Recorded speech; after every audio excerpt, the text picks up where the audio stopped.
이 자리에 나오신 성도 여러분, 주님의 이름으로 환영합니다. 이제 함께 일어나셔서 마음과 뜻과 정성을 다하여 우리 하나님께 경배를 올려드리겠습니다.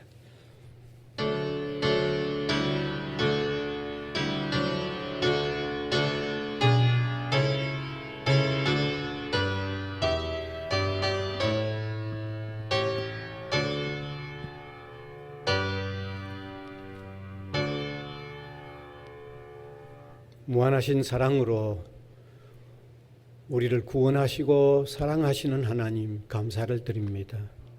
그 놀라운 사랑을 이미 예수님 십자가에 우리 되속하여 죽게 하심으로 표명해 주신 것을 감사를 드립니다.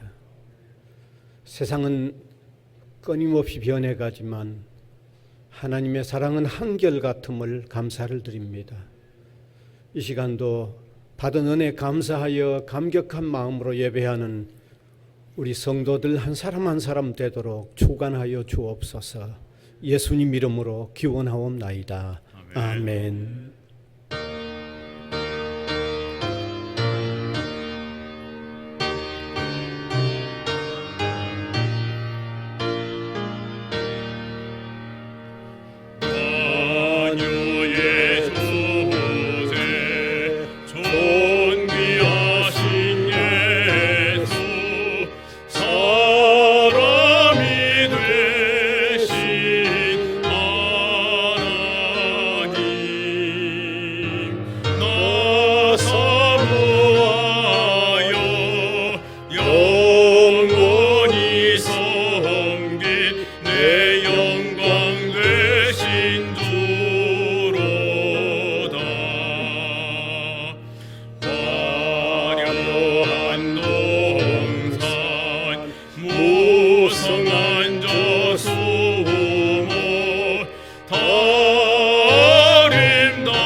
사도신경으로 우리 신앙을 고백하겠습니다.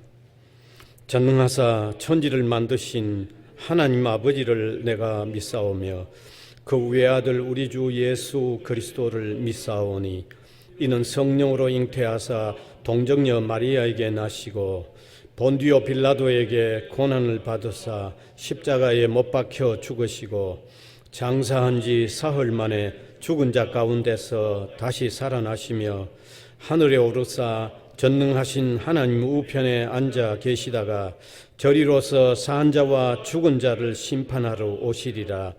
성령을 믿사오며 거룩한 공회와 성도가 서로 교통하는 것과 죄를 사하여 주시는 것과 몸이 다시 사는 것과 영원히 사는 것을 믿사옵나이다. 아멘.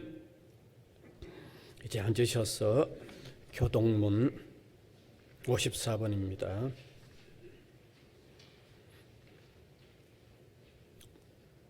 여호와께서 시온에 포로를 돌려보내실 때에 우리는 꿈꾸는 것 같았도다.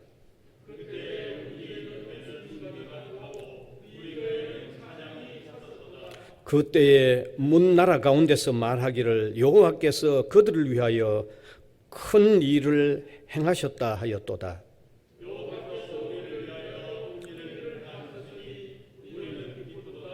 여호와여 우리의 포로를 남방 시내들 같이 돌려보내소서.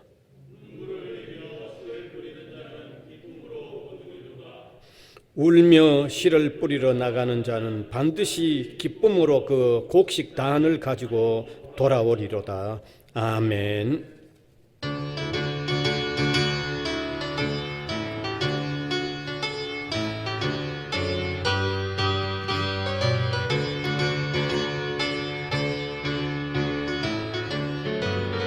주를 낭보하는 자 올라가 독수리같이 모든 싸움 이기고 근심 걱정 벗으로 올라가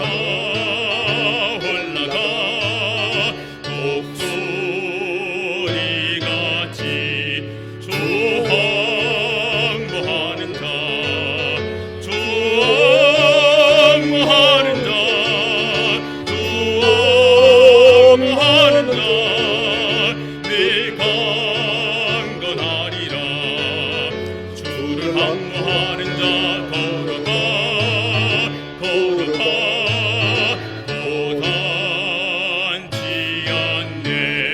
길을 잃은 양떼를 노를 찾아다니며 걸어가 고단치 않네. 주 항모하는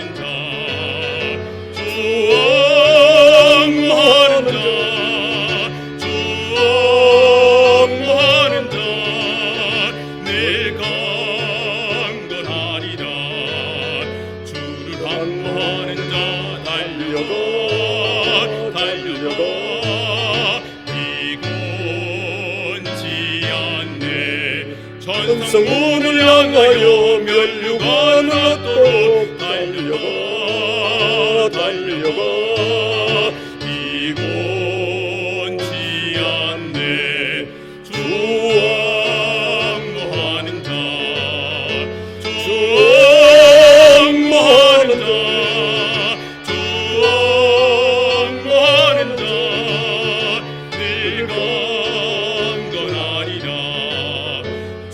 항모하는 자 올라가 독수리같이 은혜 아래 뛰놀며 주의 영광 버리라. 올라가 독수리같이 주 항모하는 자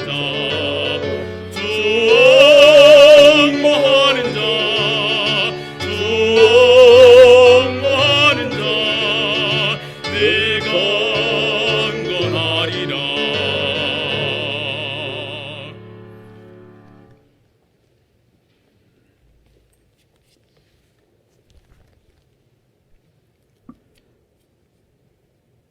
하나님 아버지 감사합니다. 죄와 허물로 죽었던 저희들을 주님의 십자가의 보혈로 구원해 주시고 더욱이 아들과 딸로 삼아 주시오니 감사합니다. 또한 오늘 이 시간 이 자리에 성령께서 직접 임재하셔서 예배드리는 동안 저희들의 영안을 열어주시어 오직 주님의 십자가만을 바라보며 한평생 주님과 함께 살아가겠다고 다짐하는 그런 귀한 시간 되게 하여 주시옵소서. 하나님 아버지, 나라를 위해 기도드립니다. 수백만 명의 목숨을 앗아갈 수 있는 북한 핵과 미사일을 해결하여 주시옵소서.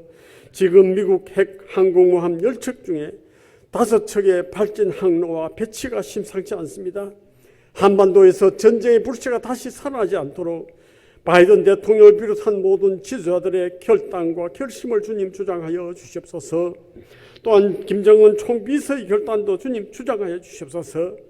그래서 평화의 결실이 이 땅에 맺어질 수 있도록 주님 인도하여 주시옵소서. 하나님 아버지, 이 나라를 기억하여 주시옵소서. 코로나19의 감염으로 하루 앞을 예측할 수 없는 어려운 시기를 지나고 있습니다. 역사를 주관하시는 하나님 아버지, 이 땅에 긍휼을 베풀어 주셔서 코로나19가 하루속히 종식될 수 있도록 도와주시옵소서.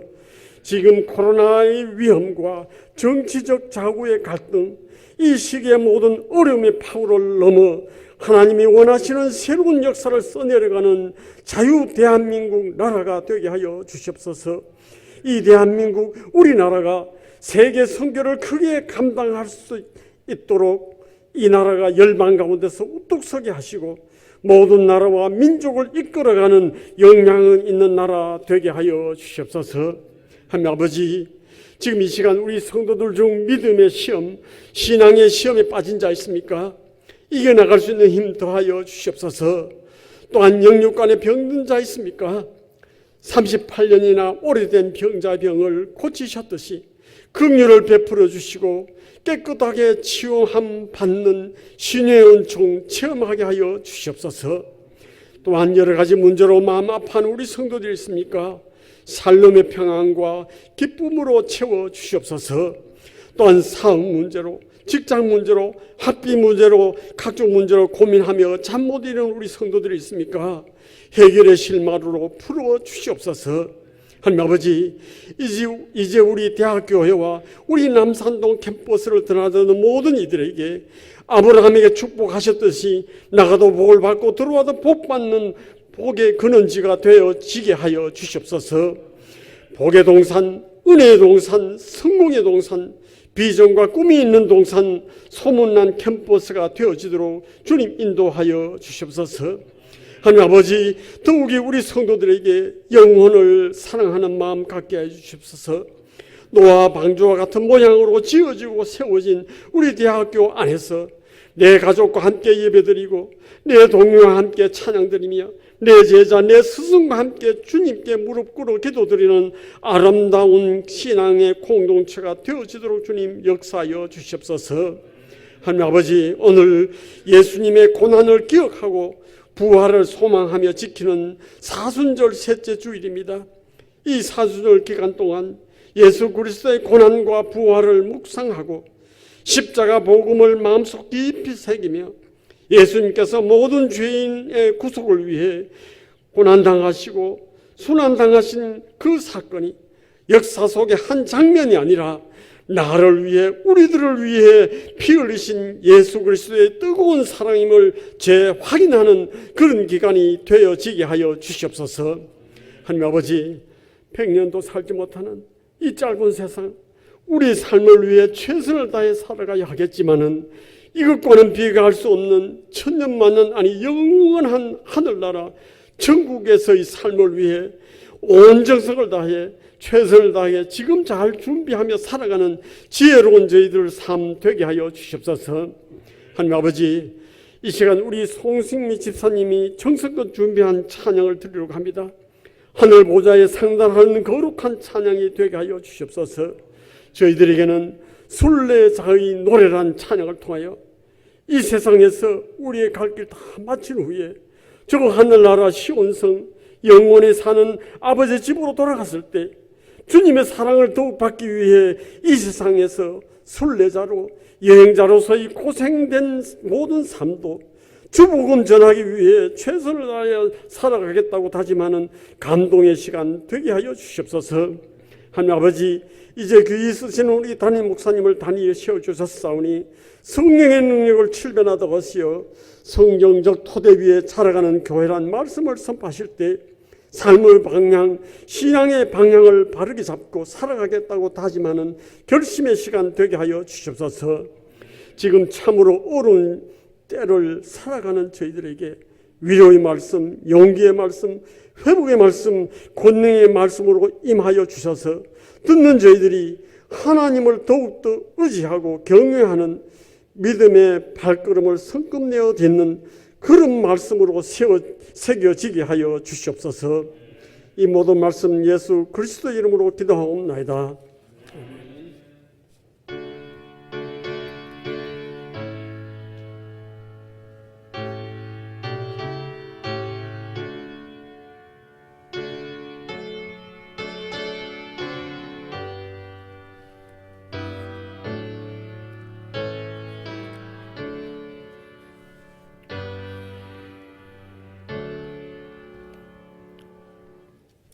하나님 말씀은 신약성경 에베소서 4장 13절에서 16절입니다.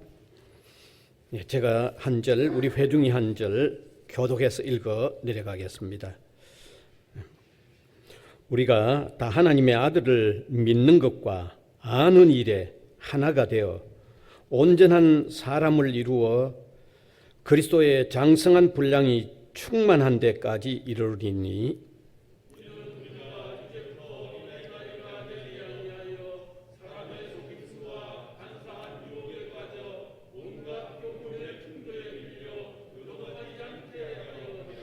오직 사랑 안에서 참된 것을 하여 범사에 그에게까지 자랄지라. 그는 머리니 곧 그리스도라.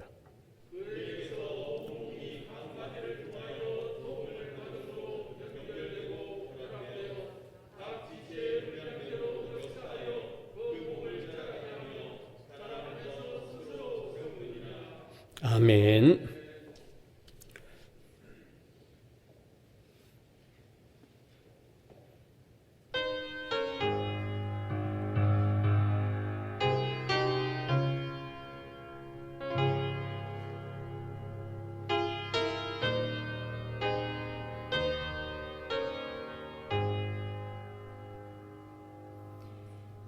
우리 갈 길 다 간 후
동일한 주제, 성경적 토대 위에 자라가는 교회라는 주제로 세 번째 주일까지 말씀드립니다.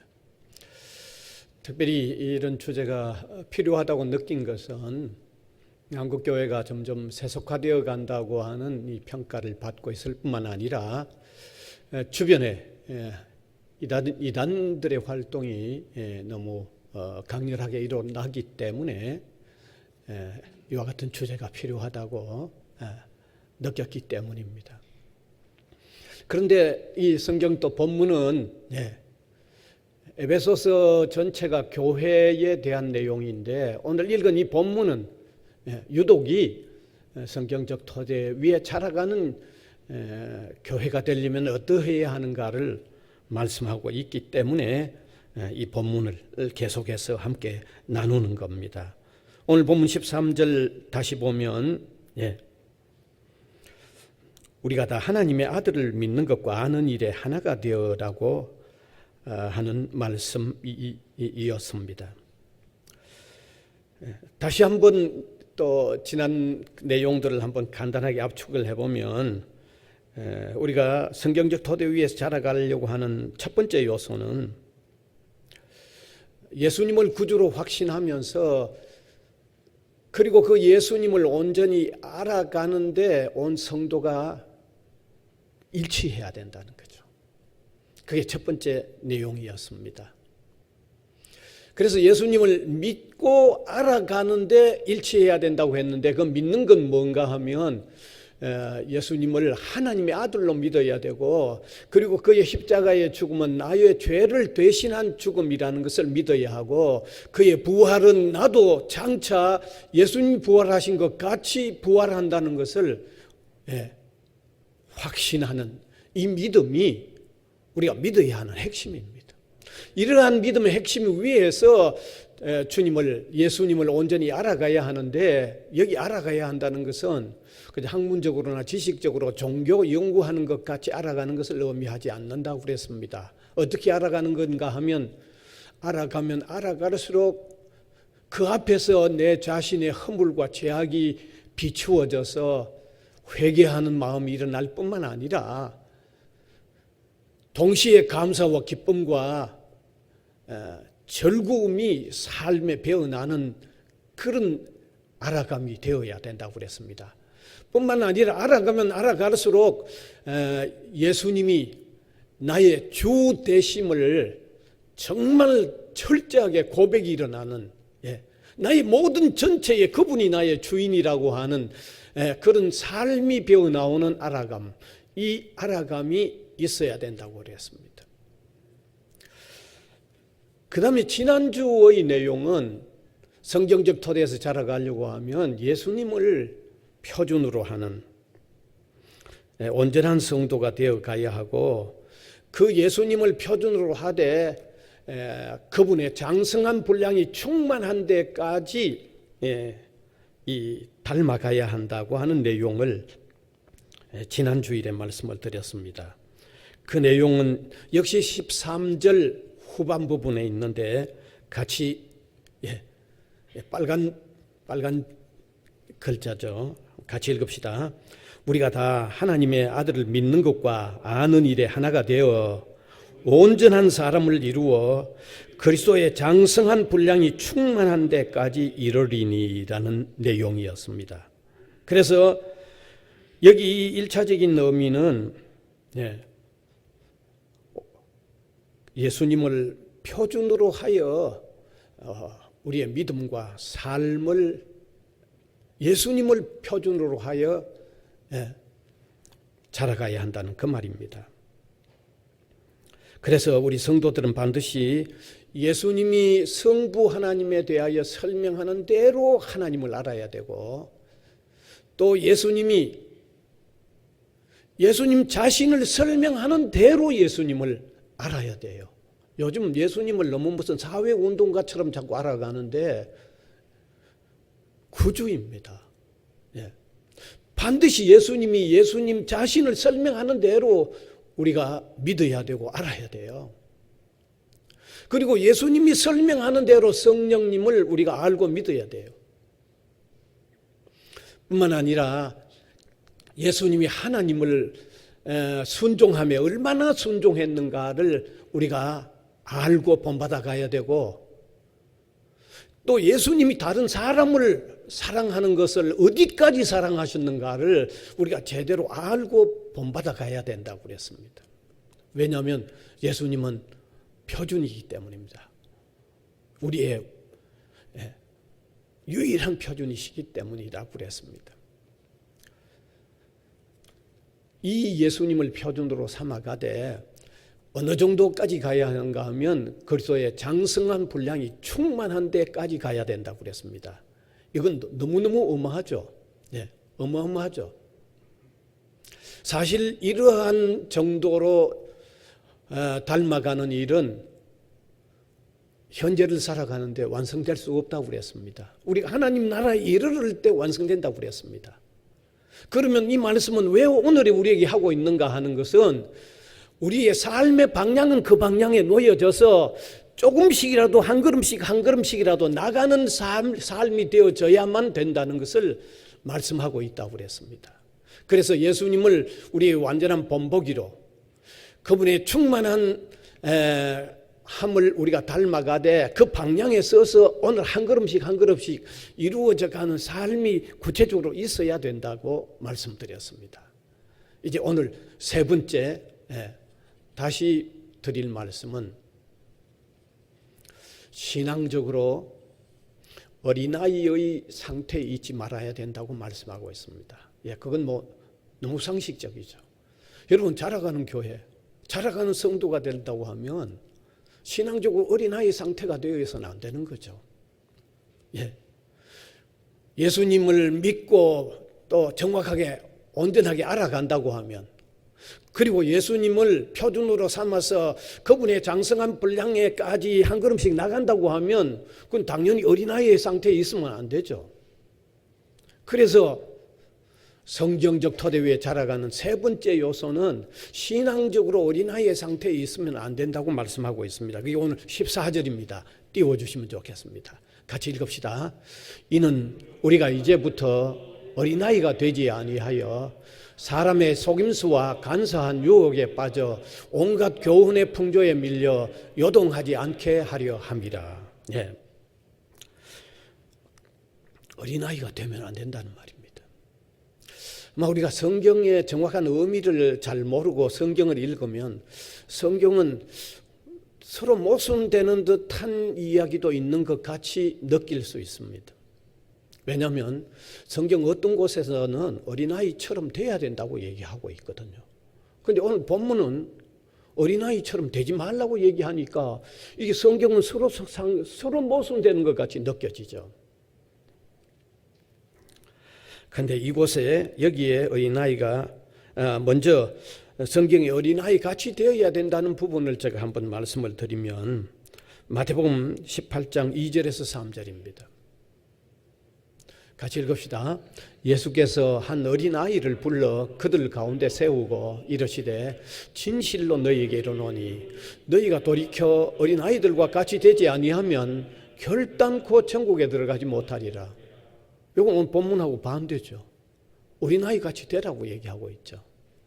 그런데 오늘 이제 읽은 이 마태복음의 어린아이 같이 되라는 것은 어린아이의 특징 가운데 부모님에게 자기를 낮추고 부모님으로 높이고, 어린아이고 그게 반드시 특징이 그 특징이 반드시 있죠.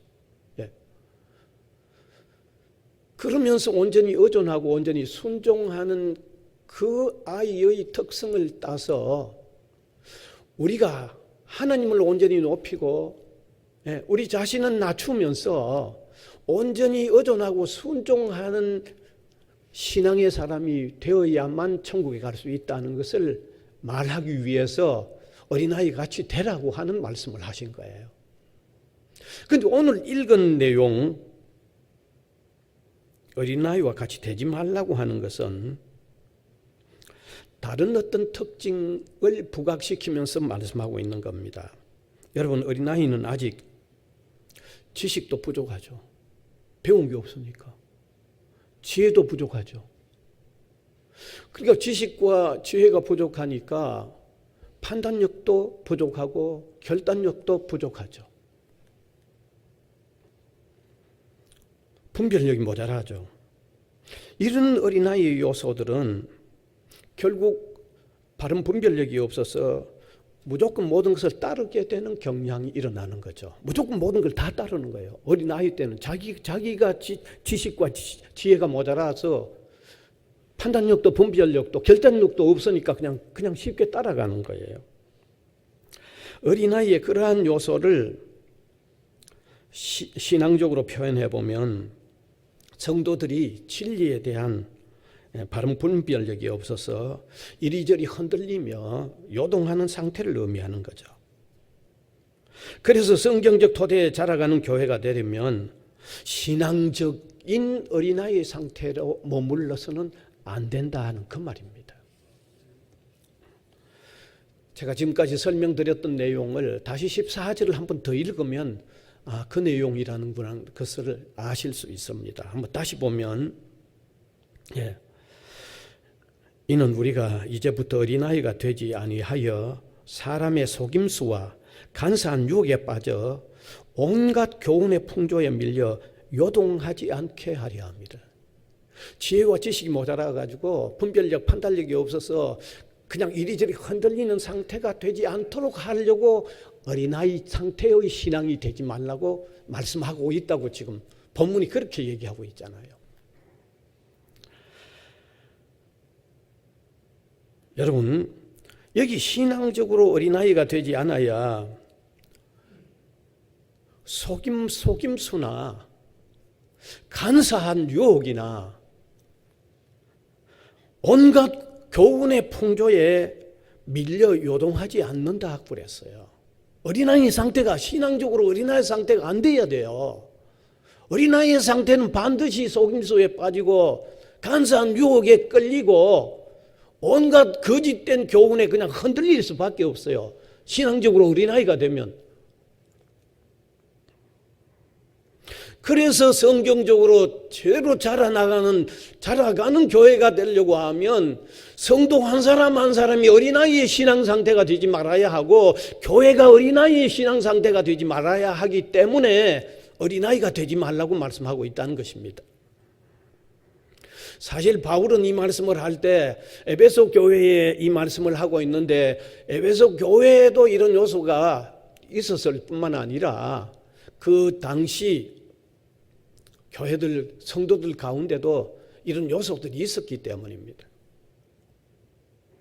그래서 저는 오늘 이 시간에 그 당시의 에베소 교회를 포함해서 초대 교회의 그런 요소들에 대하여 구체적으로 하나하나를 다 한번 찾아내서 설명을 하려고 하면 너무 많은 시간이 요하기 때문에 그것은 오늘 좀 접어두고 오늘 우리에게 이런 요소는 어떤 점이 이런 요소인가를 한번 지적하고 싶어요. 오늘 우리에게도 분명히 이런 요소가 있기 때문입니다.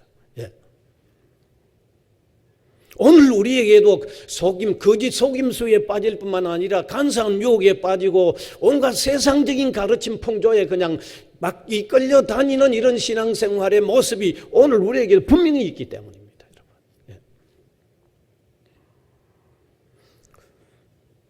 여기 신앙적으로 어린아이의 상태에 속하면 속임수에 빠진다라고 했는데 여기 속임수라는 말의 헬라어 원어는요, 미안합니다만은 퀴베이아라는 말인데 주사위를 던지다는 그런 말입니다. 사각 주사위 있죠, 이렇게 던지는 거. 왜냐하면 그 당시 지금도 그래요. 야바이꾼들이나 속이는 자들은 주사위 던져가지고 사람 속이잖아요. 거기에서 온 말이 속임수라는 말이에요. 퀴베이아라는 말입니다. 그러니까 어린아이의 상태에 있으면 속이는 자가 속여도 분별을 못한다는 거죠. 그냥 속여 내려간다는 거죠. 그러니까 어린아이 상태가 되지 말라는 거죠. 신앙적으로. 그 다음에 이어서 간사한 유혹에 빠진다고 했는데 유혹이라는 단어는 헬라어로 파누르기아라는 말인데 지난날 좀 거짓 선생들 중에는 자기가 가르치는 그 학생이나 제자가 성숙해버리면 안 돼요. 미성숙한 상태에 있어야 돼요. 그래야 자기 속이는 걸 분별 못하고 자기가 유혹하는 걸 분별 못하고 그냥 따라올 수 있도록 고의로 미성숙하게 만든 거예요. 바로 거기에서 이 유혹이라는 단어가 나왔는데, 신앙적으로 어린아이의 상태로는 바로 이런저런 유혹에 끌려서 바른 신앙의 성숙을 할 수 없기 때문에 어린아이의 상태가 되지 말라는 거죠. 그 다음에 세 번째, 계속해서 여러 교훈과 풍조에 밀려 요동한다라고 했는데, 어린아이의 상태로는 여러 교훈과 풍조에 그냥 이리저리 떠밀려 다녀서 요동한다고 그랬는데, 여기 요동한다는 말은 크리도니 조메노라는 말인데, 이건 어디에서 왔는가 하면 배가 가는데 키가 없는 상태를 얘기하는 거죠. 여러분, 배 뒤에 이 방향을 틀어주는 키가 있어야지, 방향을 틀어주는 키가 없으면 그는 바람이 부는 대로, 물결이 치는 대로 그냥 요동하는 거예요. 바로 거기에서 온 말이 요동이라는 말입니다. 원어적으로 그런 말입니다. 다시 말하면 신앙적으로 어린아이의 상태에 있으면 성경적인 바른 내용과는 전혀 관계없이 세상의 풍조나 세상의 사상이나 세상의 철학이나 세상의 어떤 요소에 그냥 신앙생활, 교회는 나오는데 그런데 계속 끌려다니는 걸 얘기하는 거죠. 그냥 풍조에, 세상의 이런저런 풍조에 그냥 요동하는 거 막 끌려다니는 상태를 말하는 거죠. 여러분, 신앙적으로 어린 나이의 상태에 있는 사람들은 사실 거짓 가르침이나 교훈, 그 다음에 신앙적이 아닌 세상의 어떤 철학이나 어떤 세상의 운명론이나 세상의 사상에 빠져서 분명히 흔들리는 사람들이 많습니다. 정말 많습니다.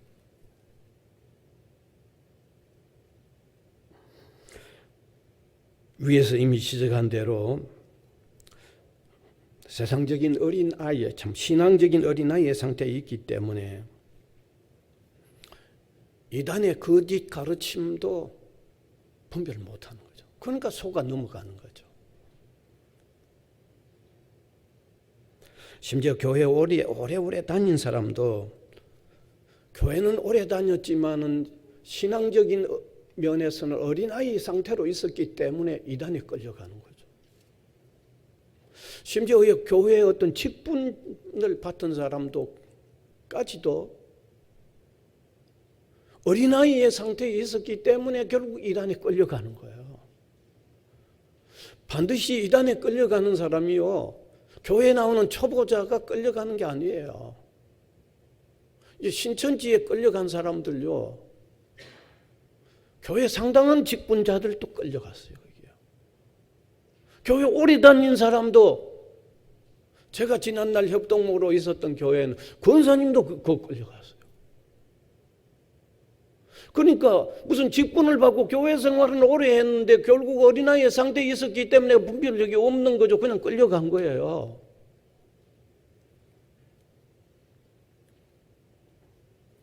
여러분, 우리 신자들 가운데는 이런 사람들도 있어요. 성경을 바르게 해석해 주는 설교를 중요하게 안 여겨. 참 나 답답해서 죽겠어요, 정말. 가르침은 성경을 얼마나 정확하게 이 해석을 해주는가, 이거는 중요하게 안 여기고 그저 가시적으로 어떤 이적이나 이런 것만 행하면 거기 성령의 능력이 있다고 이래 생각하는 사람들이 있어요. 한번 쥐어받아주고 싶어요, 정말. 그래서 그런 인간들, 그런 이단에 끌려가는 그 이단을 창시하는 자들 보면요, 자신이 내가 감람나무다. 혹은 어떤 인간 내가 동방의 의인이다. 어떤 인간은 내가 하나님으로부터 유독 이 어떤 특별한 계시를 내만 특별히 받았다고 하든지 말든지 그거는 그 말은 제대로 그거는 분별 안 하고 그냥 어떤 보이도록 어떤 이상한 어떤 뭐 기적처럼 이런만 행하면 그냥 거기 따라가는 거죠. 제가 왜 이런 말씀 드립니까? 그가 무슨 눈에 보이게 어떤 짓을 하든지 간에 내가 감람나무다, 내가 동방의 의인이다, 나만 다른 사람이 못 받은 특별한 계시를 받았다고 하면 그가 무슨 행위를 해 보이든지 간에 그 자체가 거짓으로 여겨야 된다 그 말입니다. 그런데 안 그런 인간들이 있다는 거죠. 성경의 정화가 내석은 그냥 물리쳐버리고 그저 눈에 이상하게만 보이면 거기 능력이 있다 따라가는 인간들이 있다는 얘기죠. 죄송합니다. 인간들이라고 그래서. 이게 분별력이 없는 거죠. 이게.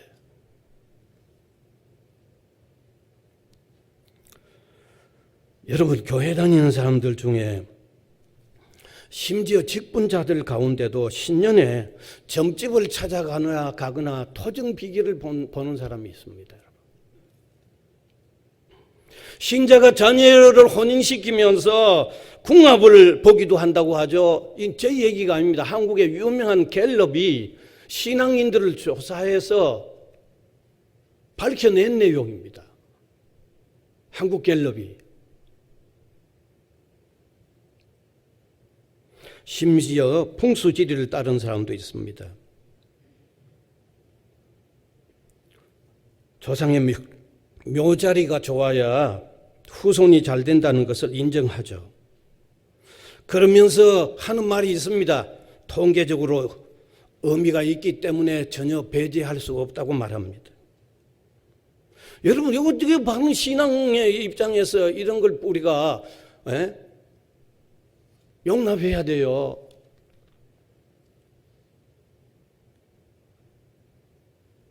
심지어 이름을 잘 지으면 그 이름 때문에 잘 산다고 생각하는 신자들도 있다는 말입니다.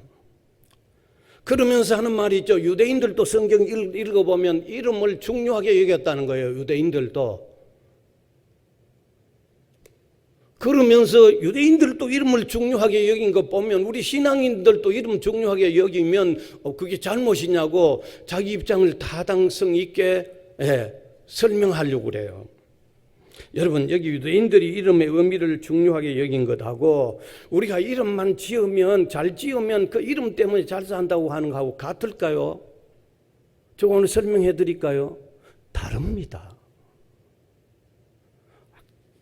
물론 이름이 부르기가 좀 그렇고 듣기에 안 좋으면 이름 바꾸고 이런 거 뭐 저거 그거 어디 말합니까? 이름 지어놓으면 그 이름 때문에 내가 잘 살거라고 하는 것은 틀렸다는 얘기예요. 여러분, 유대인들의 이름은 주로 어떻게 지었어요? 태어날 때 상황을 갖다 지었어요. 모세 뭡니까? 뜻이 물에서 건졌다는 거죠. 기련, 말련, 기련 무슨 뜻입니까? 태어날 때 건강한 모습으로 태어났어요. 말론 태어날 때부터 병고리처럼 생겨났다고 해서 기련은 건강하다, 말론은 병고리, 그런 태어날 때 상황을 갖다 붙인 거예요. 만일 태어날 때 그 상황을 이름에 적용을 안 시킨 이름이라고 할지라도 유대인들이 이름 그렇게 지어버리면 그렇게 이름이 그 사람을 그렇게 만든다고 생각을 한 건 아니에요. 베드로가 무슨 뜻입니까? 반석이죠. 왜 그렇게 지었어요? 그 반석은 든든한 거죠. 쉽게 요동 안 하고 이리저리 안 끌리고 든든하게 쓰는 거죠. 그러니까 부모님이 너 이름의 의미를 기억해서 쉽게 흔들리지 말고 살도록 힘쓰라는 그런 의미에서 지어준 거지. 그렇게 지어버리면 사람 그렇게 그 이름대로 된다고 그렇게 해서 지은 게 아니잖아요. 근데 우리는 어떻게, 우리 신자들 중에도 이름의 의미를 중요하게 여기는 거는 어떻게 생각합니까? 이름이 그래 지어 놓으면 그 이름이 그 사람을 만드는 거로 이렇게 생각하라는 거죠. 이건 운명적인 사상을 받아들이는 거죠. 운명적인 사고가 작용하는 거죠. 유대인들하고 다르잖아요.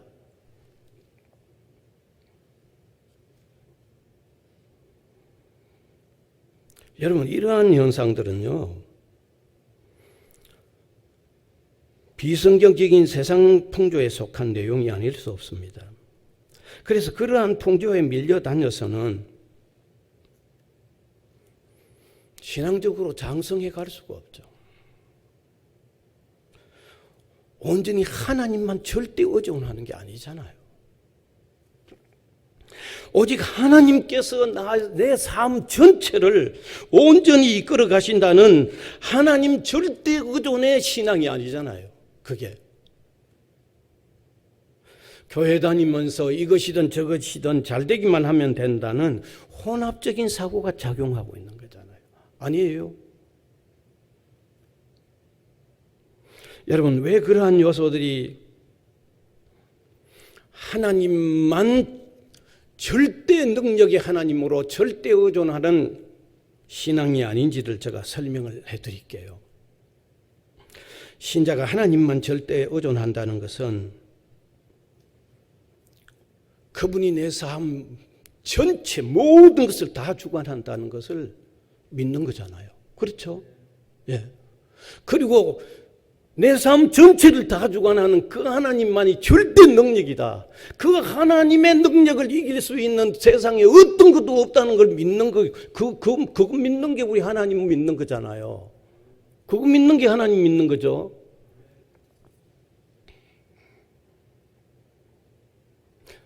다시 말하면 이름이 어떠하든지 조상의 묘가 어떻게 하든지 간에 내가 태어난 생년월일이 어떠한 운명이든지 간에 하나님은 나를 주관하신다는 거죠. 하나님은 거기에 하나님을 믿는 나를 그런 요소는 하나님이 손을 못 쓰는 하나님이 아니라고 믿는 게 우리 하나님 믿는 거 아니에요. 하나님이 다른 건 주관하는데 내 생년월일의 문제나 조상의 묘의 문제나 뭐 이런 문제는 하나님이 더 손을 못 쓰는 분으로 믿는 겁니까? 대답 좀 하세요. 답답하네요. 우리 하나님을 어떤 하나님으로 믿습니까? 하나님의 능력을 우리가 믿는다고 하면 내가 태어난 상황이 어떻든지 무슨 조건이 어떠하든지 하나님이 전체적으로 나를 다 다스려 주신다고 믿는 거잖아요. 그런데 조금 전에 말씀드린 뭐 이름이니 묘자리가 어떠니 뭐 생년월일이 어떤 거는 그러면 그 분야만은 하나님이 더 이상 나에게 손을 못 쓰는 부분으로 남겨놓는 거죠. 그럼 하나님 절대 의존이 아니잖아요. 어떻게 하나님이 그게 하나님 절대 의존입니까? 하나님이 무한한 능력의 하나님입니까? 그 부분은 내가 거기에 정해진 거는 하나님이 더 이상 손을 못 쓰는 분으로 내가 그렇게 받아들인다고 하면 하나님 온전히 의지하는 게 아니잖아요.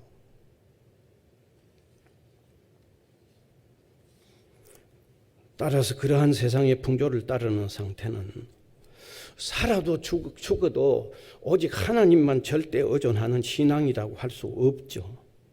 네. 하나님을 절대 능력의 하나님으로 받아들이는 믿음이 아니죠. 그러니까 문제가 있다는 거죠. 이미 지난 2주간 동안에 나누었던 내용과 결부해 보아도 이런 사고는 문제가 있다는 거죠. 우리가 예수 그리스도를 믿고 그분을 알아가면서 그리스도가 나의 주인임을 정말 내 삶 전체의 주인임을 받아들인다고 하면 이 세상적 풍조가 그 속에 끼어들 리가 없죠. 들어서도 안 되고요. 또 예수님을 표준으로 삼아서 그분이 장성한 분량이 충만한 데까지 가는 그 방향에 우리가 온전히 제대로 걸어간다고 하면 뭐 세상적인 이런저런 어떤 그 미신적이건 혹은 뭐 어떤 운명적인 거 그게 그 속에 끼어들 수가 없잖아요. 끼어들면 안 되죠, 그거는.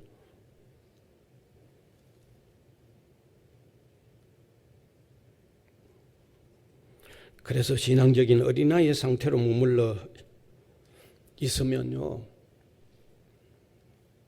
자신도 성경적 토대 위에 자라가는 상태가 아니고 또 교회도 성경적 토대 위에서 자라가게 하는 성도로 이루어질 수 없다는 것을 아시길 바랍니다.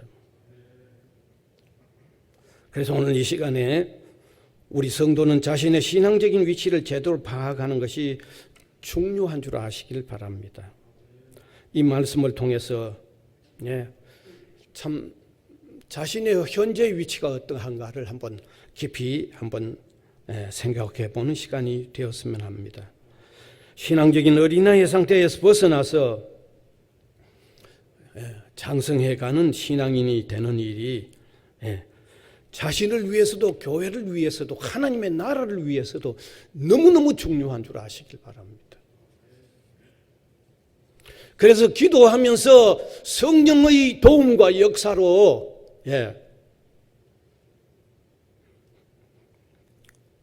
장성한 신앙인의 사람이 되기를 구할 뿐만 아니라 성경을 좀 바르게 읽고 바르게 좀 배워갈 뿐만 아니라 성경을 바르게 해석해 주는 메시지에 귀를 기울이는 이런 신앙생활을 하실 수 있기를 바랍니다. 왜냐하면 이런 신앙생활은 자신의 상태를 정확하게 파악해 줄 뿐만 아니라 거기에서 벗어나서 바른 신앙의 상태로 한 걸음씩 더 힘차게 나가도록 만드는 그런 작용을 하기 때문입니다.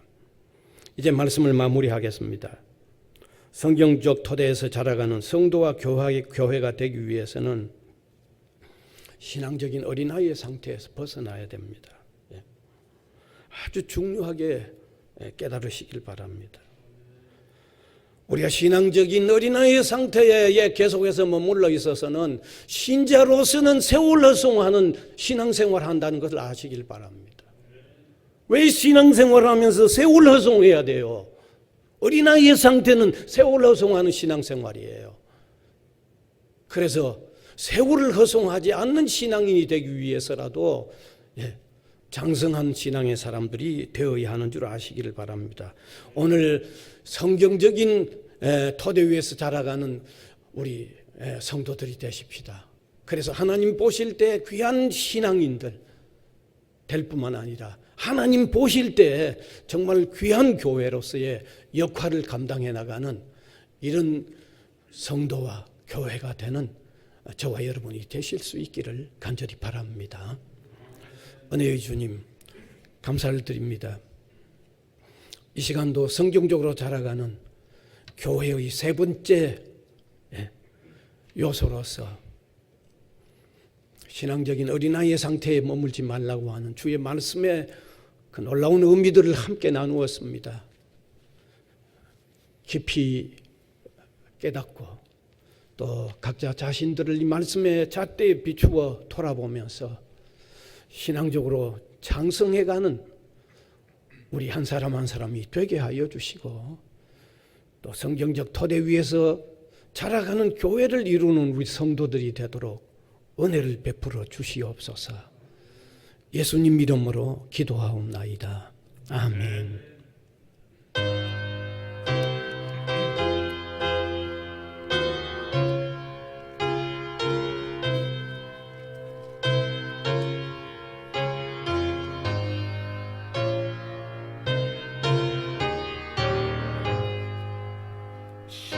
십자가에 질서인 날 주가 물어보실 때 죽기까지 따르오리 성도 대답하였다.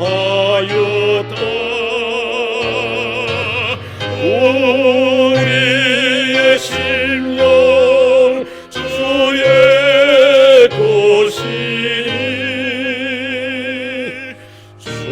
주님의 영상 만드소서.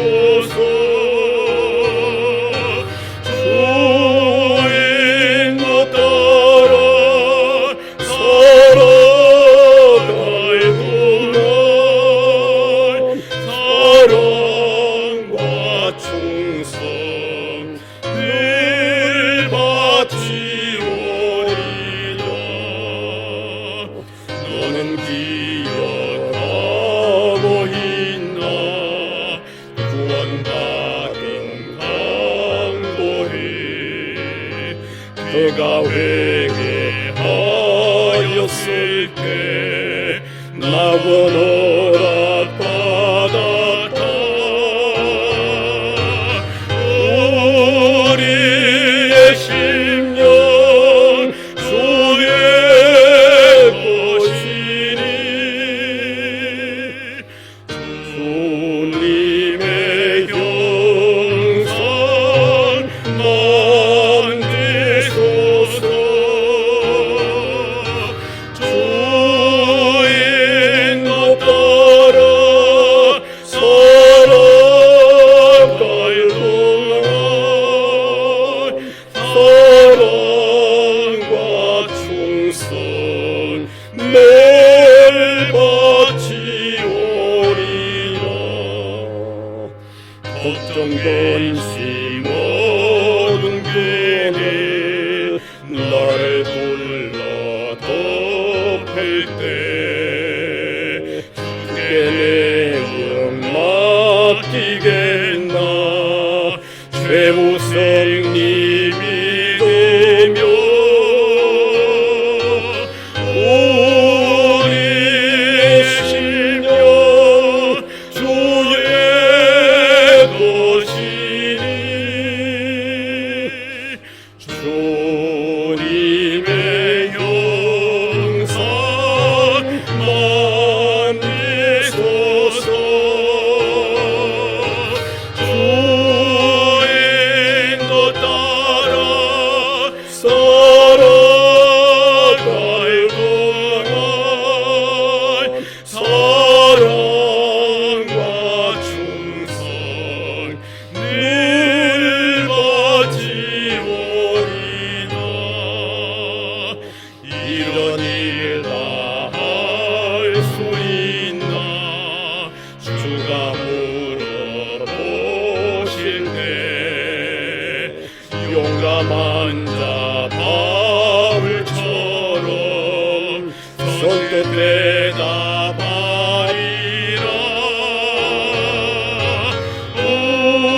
우리의 심령 주의 것이니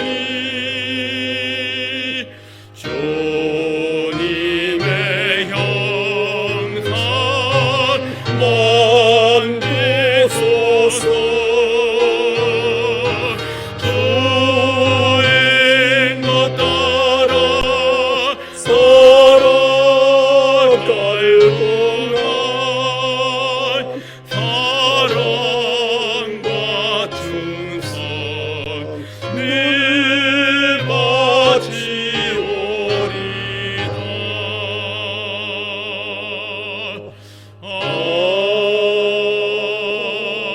아멘.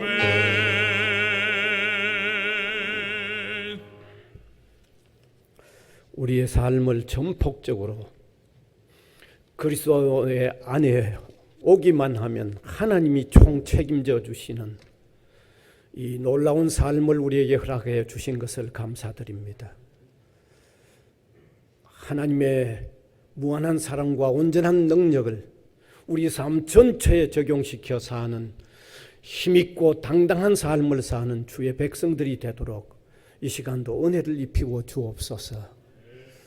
감사하여 드리는 귀한 이 헌금 주의 나라 위하여 귀하게 사용되게 하시고 값있게 의미 있게 드린 우리 성도들의 손길, 또 혹 어려워서 드리지 못한 손길들까지도 이 시간에 무한한 사랑과 능력으로 꼭 품어주시고 붙잡아 주시옵소서.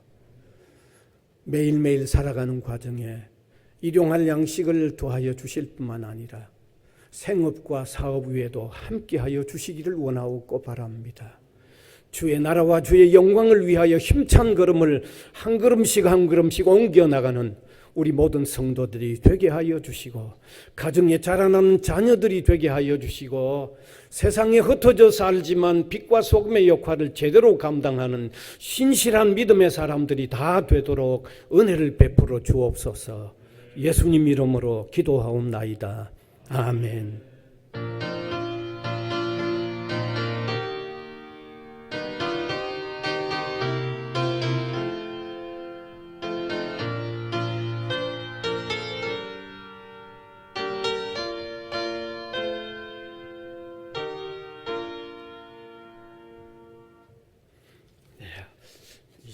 참고 좀 보시면 좋겠습니다. 네. 역시 대면 비대면 예배가 함께 진행되고 있고 수요 예배는 그대로 영상으로만 됩니다. 그다음 헌금하신 내역 화면에도 뜨고 주보에도 나와 있습니다. 또 혹시 뭐 누락이 됐거나 이런 분들이 있으면 반드시 통보해 주시면 되겠습니다. 그리고 또 온라인으로 하시는 방법도 늘 보여드리고 있는 대로 그렇게 하시면 되겠습니다. 그 다음에 3월 봉사 안내위원들 꼭 잘 섬겨주시면 좋겠습니다. 그 다음에 하나는 초등부 전도사님이 오시면서 오늘부터 초등부도 모였습니다. 학교에도 초등부 학생들이 학교에 가는데 모이고 있습니다. 아래. 특별히 아마 방역사항 같은 거는 잘 또 지켜가면서 모일 겁니다. 이 초등부 다 모이고 있습니다. 그 다음 이제 오늘 기도에도 말씀하셨듯이 지금 사순절이죠. 예수님이 십자가에 죽으시고 부활하신 그 주간들이 이제 다가오고 있습니다. 28일은 고난주일이고 4월 4일은 부활주일입니다. 그래서 또 경건하게 또 기도하는 생활에 힘쓰시는 우리 성도님들 되시기를 바랍니다. 그 다음에 지금 우리 그 열방선교회가 유학생 유치를 위한 그 영상을 지난번에 만들었다고 말씀드렸죠. 유찬 집사님이 특별히 수고를 많이 하셔서 만들었는데 조금 길어요. 한 5분 가까이 돼요. 그래서 지금 딱 12시 5분인데 언제 한번 보여드리긴 보여드려야 되는데 오늘 조금 지났네요. 그죠? 어떻게 앞에 부분만 조금만 한 1분만 하면 부산 외국어 대학교에 찾아오신 외국인 유학생 여러분 환영합니다. 우리 교회에서 만나요. 오늘은 우리 대학교회에 대해서 함께 알아볼 거예요. 우리 대학교회 이름은 건학관이라고 해요. 영상 마지막에 퀴즈가 나올 테니 눈을 크게 뜨시고 귀를 쫑긋 세우셔서 끝까지 잘 들어주세요. 대학교회 사무실에 오셔서 퀴즈의 정답을 맞추시는 학생에게 1만 원의 상품권을 드릴 예정이오니 우리 친구들 많이 참여해주세요. 우리 대학교 캠퍼스만큼이나 아름다운 우리 대학교회로 저희와 함께 가보실까요?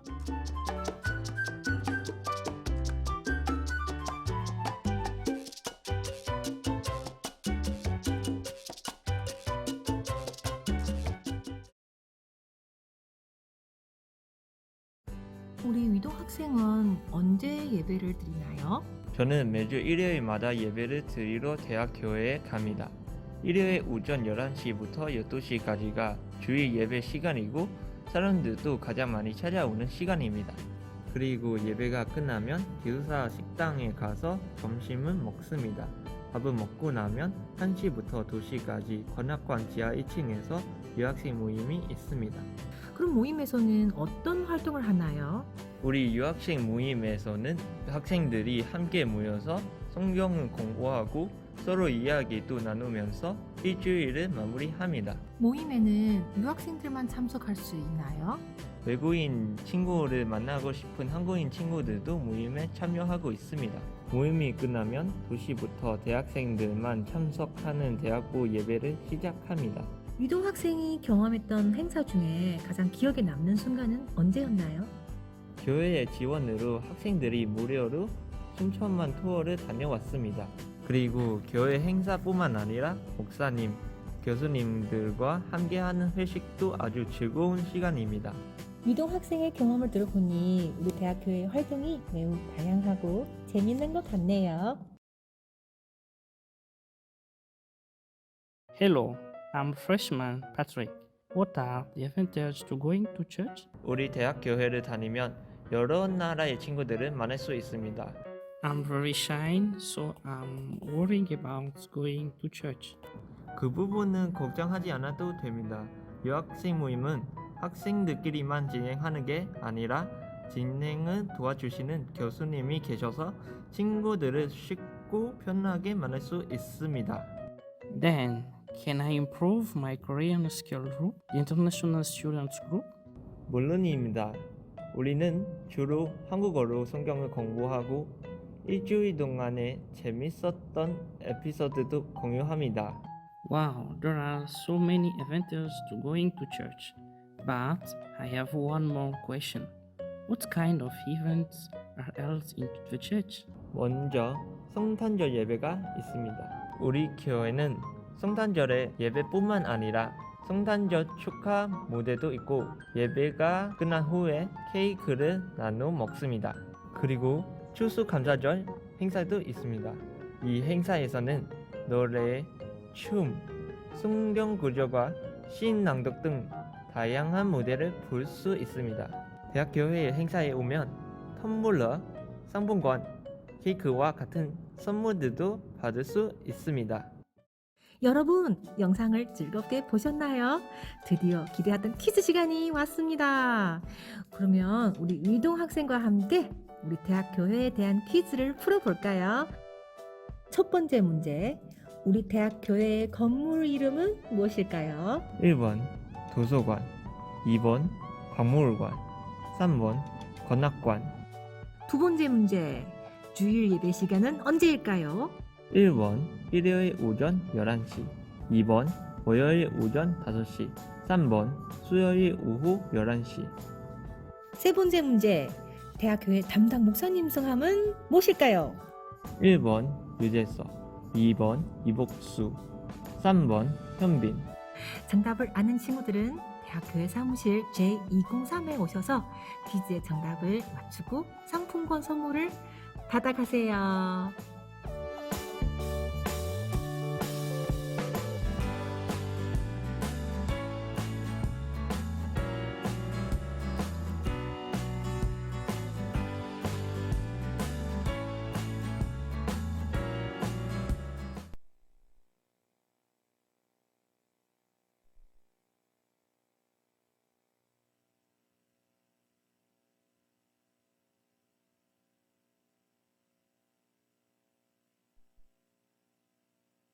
아버지 이름 거룩하사 주님 나라 임하시고 뜻이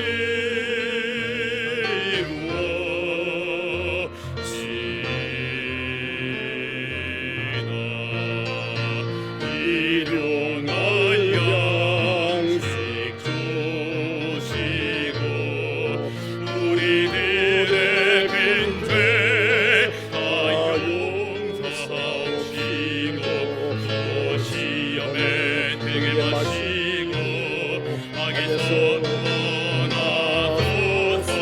내게 주의 나라 주의 권세 주의 영광 영원히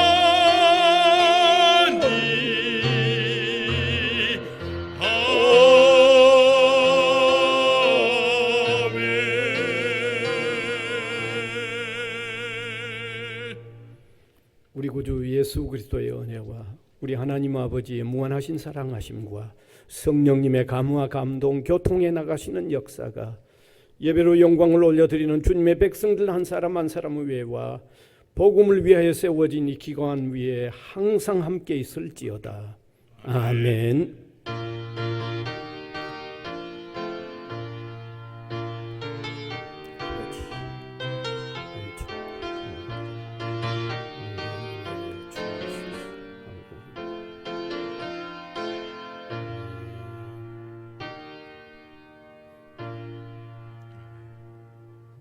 스바나 3장 17절입니다.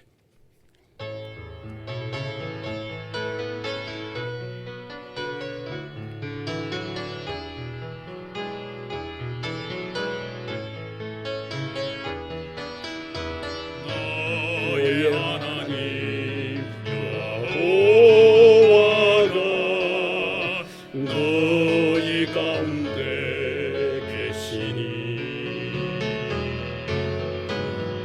그는